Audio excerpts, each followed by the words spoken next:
Hello everyone, मैं गणेश आप सबका स्वागत करता हूँ एक बार फिर से हमारे इस YouTube channel learn with Ganesh में। गाइस, आज हम कर रहे थे 11th क्लास की हिस्ट्री और इसका मैं आज 4th चैप्टर आप लोगों के लिए लेकर आया हूँ, जिसका नाम है इस्लाम का उदय और विस्तार। गाइस, ये इसका पहला पार्ट है और इसमें आज हम देखेंगे कि बेसिक जो है इस्लाम का उदय किस प्रकार से होता है और किन क्षेत्रों से इस्लाम जो है विकसित होता हुआ पूरे विश्व में फैल जाता है। ठीक है, तो चलिए इसको शुरू करते हैं। इस्लाम का जो उदय है आज से 1400 वर्ष पहले माना जाता है। कितने वर्ष? आज से 1400 साल पहले इस्लाम का उदय माना जाता है और इस्लाम का जो उदय का जो क्षेत्र रहा है वो रहा है अरब प्रायद्वीप। इसका उदय कहाँ हुआ है? अरब क्षेत्रों में। ठीक है, अरब प्रायद्वीप जो है, अरब प्रायद्वीप में जो है क्या कौन कौन सा जो है इसका जो मूल क्षेत्र रहा है इस्लाम का, वो है मिस्र से अफगानिस्तान का जो क्षेत्र फैला हुआ है, उन क्षेत्रों में ही जो इस्लाम धर्म है उसकी शुरुआत हुई थी। ठीक है, आगे अगर हम बात करें तो मिस्र और अफगानिस्तान, अगर हम बात करें कि इस्लाम जो शब्द है वो किसके लिए यूज किया जाता है, या इस्लाम शब्द का मतलब क्या है, तो इस्लाम का यूज जो है, इस्लाम शब्द का यूज मिस्र और अफगानिस्तान के समाज और उसकी संस्कृति के लिए यूज किया जाता है। ठीक है, तो इस्लाम जो शब्द है वो किसके लिए यूज होता है, तो मिस्र और अफगानिस्तान के समाज और उसकी संस्कृति के लिए इस्लाम शब्द का प्रयोग किया जाता है। यानी कि मिस्र और अफगानिस्तान में जो संस्कृति रही है, जो वहां का समाज रहा है, उसी को इस्लाम बोला गया है। ठीक है, आगे बात करते हैं कि इस्लामी जो क्षेत्र है उसके इतिहास के बारे में जानकारी के मुख्य स्रोत क्या क्या है। ठीक है, यानी कि इस्लाम के बारे में जानकारी के प्रमुख स्रोत क्या है, तो इसके 6-7 मुख्य स्रोत हैं। सबसे पहला जो स्रोत है वो है इतिवृत्ति अथवा तवारीख। ठीक है, इतिवृत्त अथवा तवारीख, इसमें क्या होता है, इसके अंतर्गत घटनाओं का वृत्तांत घटनाक्रम काल अनुसार दिया जाता है। ठीक है, घटनाओं का जो भी घटनाएं घटित होती है ना, उनका वृत्तांत जो है क्रम के अनुसार में दिया जाता है कि पहले ये फिर ये फिर ये फिर ये, तो इसको हम कहते हैं इतिवृत्त अथवा तवारीख।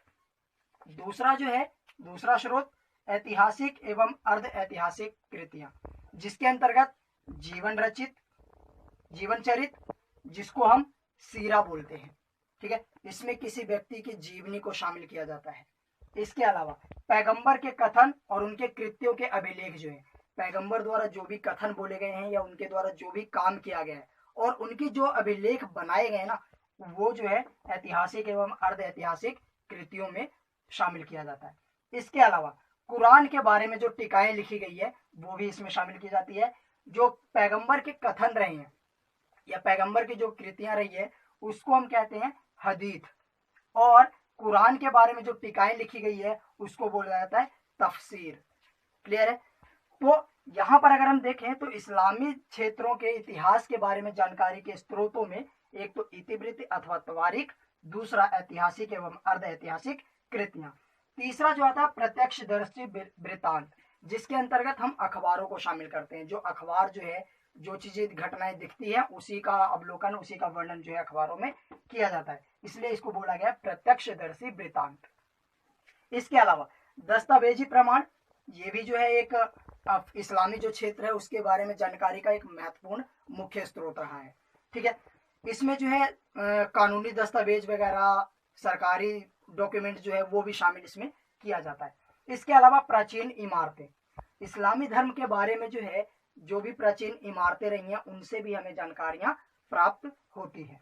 इसके अलावा है भूगोल कि एरिया जो है, जैसे हमने कहा कि जो मिस्र का और अफगानिस्तान का जो एरिया है, मिस्र से लेकर अफगानिस्तान का जो क्षेत्र है, वहां पर इस्लाम धर्म का उदय हुआ, तो ये जो एक भौगोलिक स्थिति है ये भी हमें इस्लाम धर्म के बारे में जानकारी प्रदान करता है। इसके अलावा यात्रा वृतांत और साहित्यिक रचनाएं, यात्रियों द्वारा जो रचनाएं लिखी गई है, यात्रियों द्वारा जो चीजें लिखी गई है यात्रा के दौरान, उसे हम यात्रा वृतांत कहते हैं, तो उसको भी शामिल किया जाता है। और इसके अलावा साहित्यिक रचनाएं जो भी रही हैं उस टाइम के, जो भी रचनाएं रचित हुई हैं इस्लाम धर्म के बारे में, उनसे भी हमें जानकारियां प्राप्त होती है इस्लाम धर्म के बारे में। उसमें हम किसको शामिल करते हैं, तो कहानियों और कविताओं को शामिल किया जाता है। तो हम क्या कह रहे हैं कि इस्लामी क्षेत्र के बारे में जानकारी का जो स्रोत है वो क्या कह रहा है, तो 6-7 है। इतिवृत्त अथवा तवारीख, ऐतिहासिक एवं अर्ध ऐतिहासिक कृतियां, प्रत्यक्षदर्शी वृतांत, दस्तावेजी प्रमाण, प्राचीन इमारतें, इसके बाद में भूगोल, और लास्ट जो है यात्रा वृतांत और साहित्यिक रचनाएं। ठीक है, तो आई होप ये क्लियर हो गया होगा। आगे हम बात करते हैं कि अरब में जो इस्लाम का उदय हुआ है वो किस तरीके से हुआ है। तो सन 1612 से 1632 में पैगंबर मोहम्मद जो है, पैगंबर मोहम्मद को इस्लाम धर्म का संस्थापक एक तरीके से माना जाता है। ठीक है, तो सन 612 से 632 ईस्वी के बीच में मोहम्मद ने एक ईश्वर और अल्लाह की पूजा करने का प्रचार प्रसार किया कि एक ईश्वर या एक अल्लाह का पूजा वगैरह किया जाना चाहिए। अगर हम पैगंबर मोहम्मद की बात करें तो पैगंबर मोहम्मद जो थे वो एक सौदागर थे। क्या थे? सौदागर। और भाषा तथा संस्कृति की दृष्टि से अगर देखें तो वो एक अरबी थे। इसको ध्यान रखना है। पैगंबर मोहम्मद क्या थे? पैगंबर मोहम्मद जो थे एक सौदागर थे, और भाषा और संस्कृति की दृष्टि से अगर देखा जाए तो वो अरबी थे। अब हम थोड़ा अरबियों के बारे में बात करते हैं।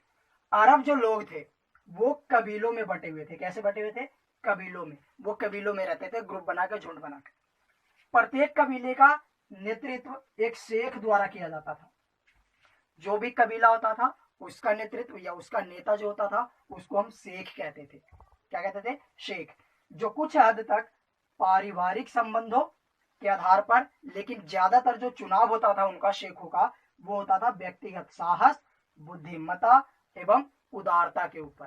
ठीक है, तो जो कबीला होता था, कबीले का नेतृत्व जो है वो कौन करता था? शेख करता था। और शेख का चुनाव कैसे होता था? तो थोड़ा बहुत जो है पारिवारिक संबंध देखा जाता था, परंतु ज्यादातर जो शेखों का चुनाव होता था वो व्यक्तिगत साहस, उसकी बुद्धि कितनी है उसके आधार पर, और उसकी उदारता के आधार पर। ठीक है, ये आधार था शेख के चुनाव का। इसके अलावा प्रत्येक कबीले के अपने देवी देवता होते थे। जितने भी कबीले अलग अलग रहे हैं उन सभी कबीलों के अपने अलग अलग देवी देवता रहे हैं, जो भूतों के रूप में देवालयों में पूजे जाते थे। ठीक है, इसके अलावा बहुत से अरबी कबीले खाना बदोश थे। अब खाना बदोश का मतलब क्या होता है? जो अरबी कबीले थे, हम अरबी कबीले की बात कर रहे हैं, तो अरबी जो कबीले थे वो ज्यादातर क्या थे? खाना बदोश। यानी कि वो एक जगह पर टिक कर नहीं रहते थे, बल्कि एक स्थान से दूसरे स्थान पर कभी भोजन की तलाश में तो कभी अपनी पशुओं के चारा की तलाश में एक स्थान से दूसरे स्थान पर ये घूमते रहते थे। तो बहुत से अरबी जो कबीले थे वो क्या थे? खाना बदोश होते थे, जो खाद्य, खासतौर से खजूर और अपने ऊंट के चारे के लिए सूखे स्थानों से हरे स्थानों की ओर पलायन करते थे। ठीक है, इसके अलावा कुछ जो कबीले के लोग थे, कुछ जो अरबी लोग थे, कुछ तो शहरों में बस गए और व्यापार और खेती करने लग गए। ठीक है, इसके अलावा अगर हम बात करें पैगंबर मोहम्मद जो था, पैगंबर मोहम्मद जो थे उनका अपना एक कबीला था।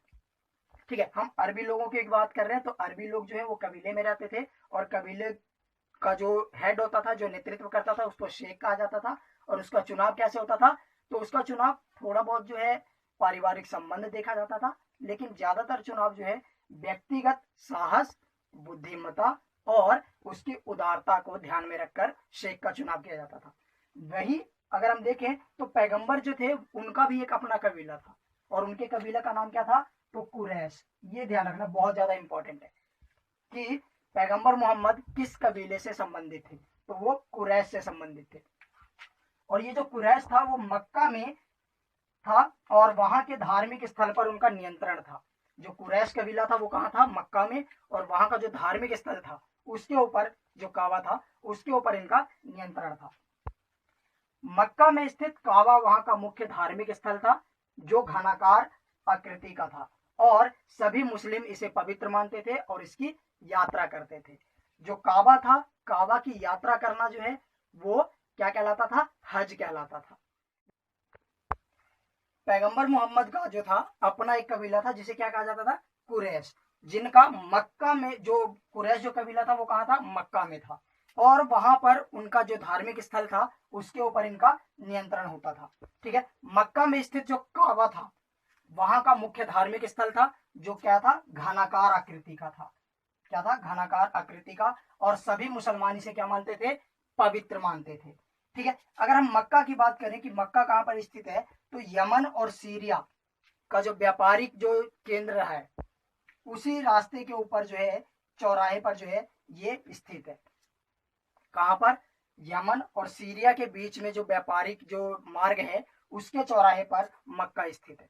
ठीक है, तो आज हम अगर बात करें तो मक्का में स्थित जो काबा है वहां का एक धार्मिक स्थल है, और काबा की जो यात्रा की जाती थी, जो धार्मिक यात्रा होती थी, उसे हज कहा जाता था।